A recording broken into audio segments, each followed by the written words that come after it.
Let's look at Seesaw as a tool for instruction, assessment, and timely feedback. For this example, I'll be using Seesaw for 4th grade recorders. Let's go ahead and click I'm a student so that we can log in and see the student view first. Since our Olentangy students all have Google accounts, we'll go ahead and sign up with those. All right, this is the student view of Seesaw. We see that RG is the student signed in.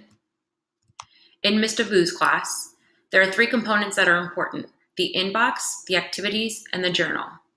The inbox is notifications. The activities are the content, the instruction, and also the place where the students turn in their work. And then the journal is a running feed of their work. Let's take a look at activities first. This is the activities feed. As you can see, we are working on recorder belts, so I have activities for each belt: white belt, yellow belt, orange belt, green belt, etc. Let's take a look at one of these activities. The white belt, for instance, is listed here with directions. These directions are also recorded. Directions. Click on the picture of hot cross buns. Over here, the picture of hot cross buns, this is actually the content that the students are learning. So here is the sheet music. They also have their own book. Here's a recording.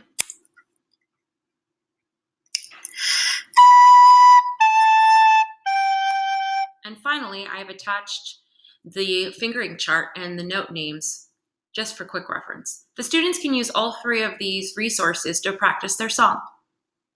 Once they're ready to record, they're going to click Add. These are all the ways that students can turn in work on Seesaw. For this, we're going to use videos. Up here, the students who need additional reminders of the instructions can click to reread those or to hear them again. All right, let's record our first video. Click record video. Now I will be RG recording the first belt song. Start recording.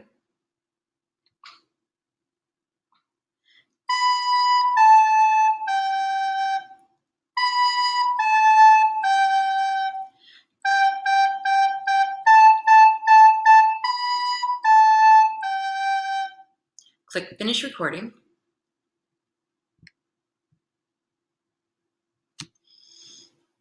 Now we're going to let it load. Now that it's loaded, we can just check and make sure it recorded. Good. Now one feature that the kids particularly like is the ability to record again. But let's go ahead and add the video. Students can add a caption down here if they would like. Well, let's click send. Green check. Now that was just sent to the teacher. When we came out of the activities mode, we actually ended up in journal. So this is going to be the running feed of all the students' work. So here's the first video, and that's the only thing we've recorded. But down here is actually something really important. I've included the Recorder Karate rubric, so I will refer to this later on while giving the assessment for the students. So I put it here in their journal as the first entry so that they have it to go back to. Now I've exited the student view and I'm into my teacher account. So you can see that right up here, just to double check. Up here actually is where you can toggle between classes. I have 4 classes here, but we're gonna stay in Mr. Vu's class. So as you can see, the RG video popped up right away on my journal.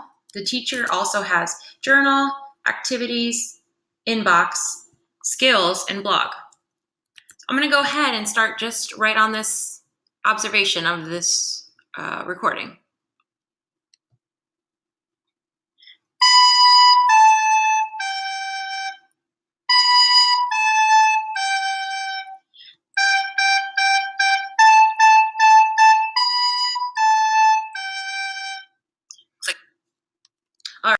All right, well, this is where the major shortcoming comes into play with Seesaw.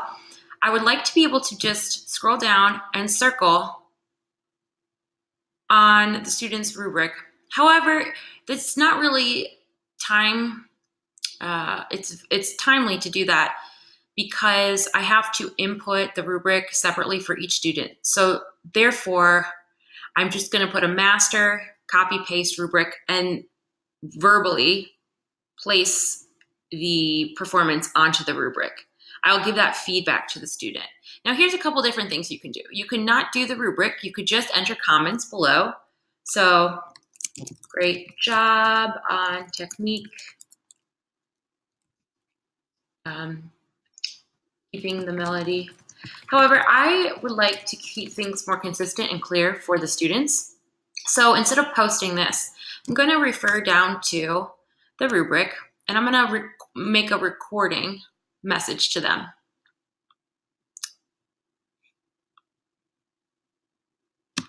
All right, scroll down to your rubric and take a look at these scores. You scored a 3 with technique, a 3 with rhythm, a 3 with pitch, and a 3 with fingering.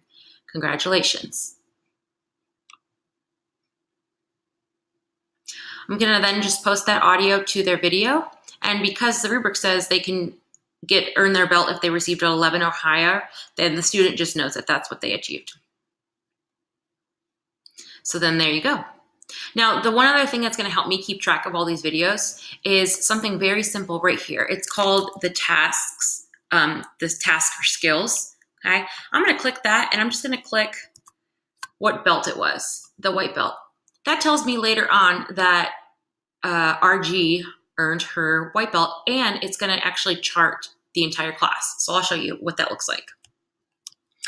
As I checked this box off, you actually have the option of using a 4-star rating scale. However, because I have the rubric, I'm not going to worry about the stars, but that is also an option for assessing. All right, let's take a look at these skills over here. That's actually what I tracked right here on this skills button. So I'm gonna go ahead and click on that, skills. And this is a chart of where all of the students are. Of course, I've only assessed RG. Let's scroll on down. So there you go. This means RG has accomplished all of these belts. Now, if you decided to do the star ratings, these numbers will vary. Up here at the top, you have this. This is printable. You're good to go, and you can track 28 students within just a couple minutes.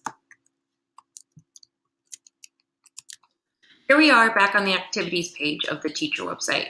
Now, all of these items, the students have done in class, so this is just kind of like a flipped classroom where they can practice and learn on their own at home.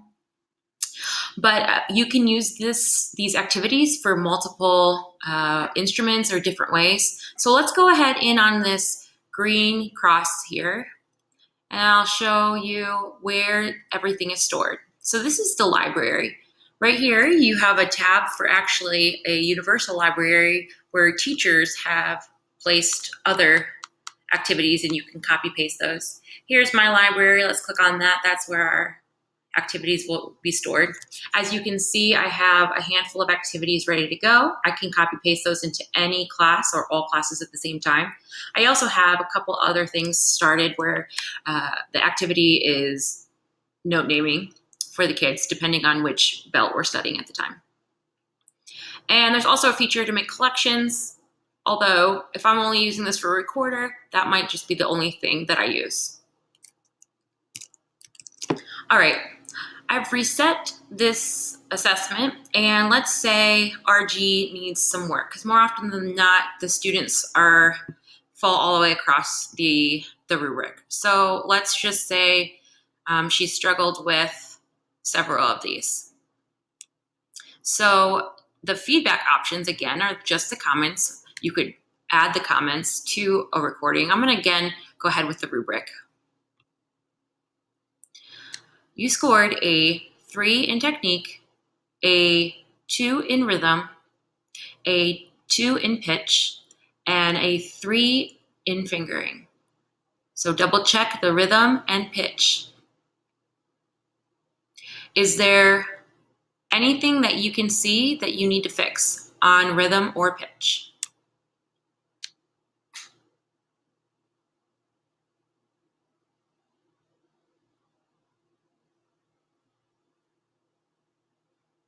Okay, so I am adding a voice memo. This actually is the option for me to refer to the rubric as well as kind of direct the child into